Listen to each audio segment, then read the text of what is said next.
Hello guys, അപ്പോൾ നമ്മൾ വന്നിട്ട് നേരെ നമ്മൾ ഹാങ്ങറിൽ വന്ന് ഇറങ്ങിയിട്ടുണ്ടായിരുന്നു. ഹാങ്ങറിൽ വന്നിട്ട് കുറച്ച് ലൂട്ടൊക്കെ ലൂട്ടി, അങ്ങോട്ട് കൊണ്ട് കുറച്ച് ലൂട്ടൊക്കെ ലൂട്ടി കുറച്ച് കാര്യം കൊണ്ടിരിക്കുമ്പോൾ നല്ലൊരു അടി വെച്ച് നമ്മുടെ ടീമേറ്റ് ഒന്ന് വീണിട്ടുണ്ടായിരുന്നു.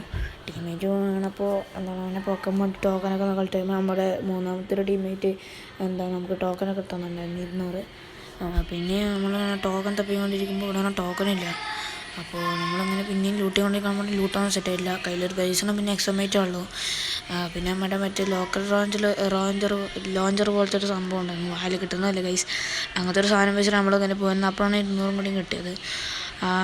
അപ്പോൾ നമ്മളിങ്ങനെ ലൂട്ട് ചെയ്തുകൊണ്ടിരിക്കുകയായിരുന്നു. അപ്പോഴാണ് അപ്പുറത്തൊരു ഫ്ലൈറ്റ് പാർക്ക് ചെയ്യുന്ന ഒരു സ്ഥലത്ത് ഞാൻ അങ്ങനെ ലൂട്ടാൻ വേണ്ടി പോയത്. അപ്പോഴാണ് അവിടെ രണ്ടുപേരെ കണ്ടത്. ഞാൻ ഒന്ന് ചെറുതെ പേടിച്ചു, ഞാൻ ഒന്ന് ചാവെന്ന് വിചാരിച്ചു. അപ്പോൾ ഈ സൈഡിൽ കൂടെ ഓടി വന്നാൽ പിന്നെ ബൈസം വെച്ച് കുത്തി പിടിച്ച് അവന് ഡൗണിട്ടു അവന് ഫിനിഷ് ആക്കിയില്ല ഗൈസ്.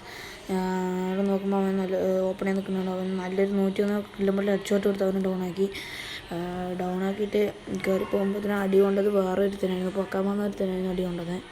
അപ്പോൾ അവനെയും കൂടി അടിച്ചിട്ടൊരു 3 കിലോ കംപ്ലീറ്റ് ആക്കി. 2 കിലോ അവനെ കംപ്ലീറ്റ് ആക്കിയിട്ട് തിരിഞ്ഞ് നോക്കുമ്പോഴത്തേനും അവനെ പൊക്കാൻ വേണ്ടി ഒരു വേറെ എൻ്റെ ടീമേറ്റ് വന്നിട്ടുണ്ടായിരുന്നു. അപ്പോൾ ലോക്കൽ ട്രാൻസ്ഫർ വെച്ച് ഇതൊക്കെ എടുത്തപ്പോഴത്തേനും അവൻ വന്ന് പൊക്കി കഴിഞ്ഞിട്ടുണ്ടായിരുന്നു. അപ്പോൾ അവനടിച്ചിട്ട് അവനെ കയറി പോകുമ്പോൾ അവന് സ്കോപ്പിട്ട് നല്ല അടി പിടിച്ചു. എക്സമേറ്റ് സൂപ്പറാണ് ഈ സ്കിന്ന്. ഇത് വെപ്പൺ റോയിൽ വന്നത് സൂപ്പർ സ്കിന്നാണ്. അങ്ങനെ നമ്മൾ സൂപ്പറൊക്കെ ഇടുന്ന ടീം വൈപ്പോട്ടൊക്കെ എടുത്ത് എമൗണ്ടൊക്കെ ഇട്ട് സൂപ്പറാക്കി ഗൈസ്.